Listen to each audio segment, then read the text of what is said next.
هیچ موقع فکر نمی کردم اگه فضای مجازی نباشه چه اتفاقی میفته.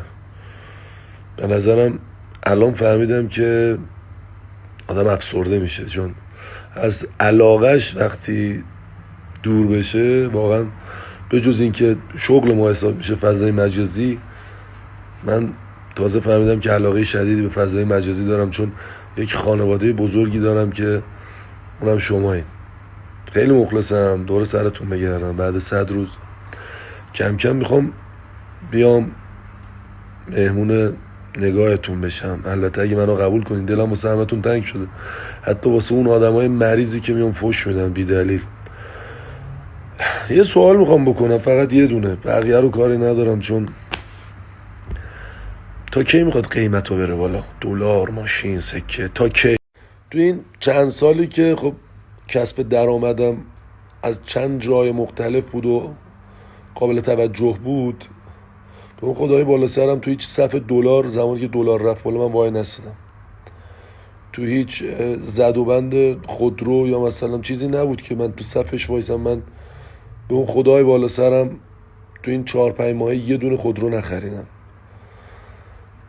و میتونم بگم مردم، من و تو باعث این گرونی هستیم و اینو بدون. وقتی داره گرون میشه میری تو صف اون وای میسی، بعد میای میگی چرا گرون شده. حالا کاری ندارم، یک بخش این گرونی من و توییم. وای نسته تو صف دلار، سکه نگیر، ماشین نگیر، خودت داری مسخره میکنی، خودت هم داری کمک میکنی به بالا رفتن قیمت اینا. مردم فقیر و متوسط جامعه دارن له میشن، میفهمی؟ برگشتم تو 2 استوری قبلی گفتم که وقتی مجازی نباشه آدم افسرده میشه.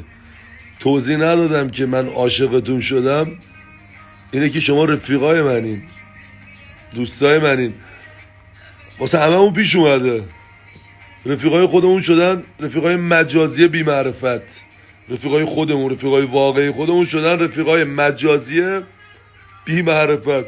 به امام حسین اونقدری از شما مرا و معرفت دیدم دوستای مجازیم که اگه ببینمتون دست تک تکتون رو میبوسم و بغض میکنم، عشق میکنم باهاتون، خاک باهاتونم. یه مدت ازتون دور بودم، حال هممون بد بود و هنوزم هست. اگه فعالیتی باشه فعالیت اجتماعی خواهد بود و فعلا طنز نیست. کلا کار اگه کلیپ بی ساخته بشه کلا کار اجتماعی و کار